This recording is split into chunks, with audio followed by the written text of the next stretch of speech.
приветствую. Ирик, у меня для тебя не очень приятные новости. Что случилось?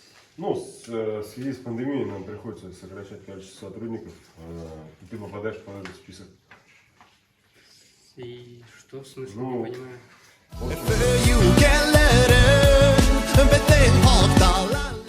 Ну, мы тебя увольняем. Давай, хорошего дня тебе, успехов в дальнейшем. Как хорошо. Ну, у нас такие сейчас сложности, пандемия. Вот, количество сотрудников пришлось уменьшить. Давай, успехов тебе, новое поприще.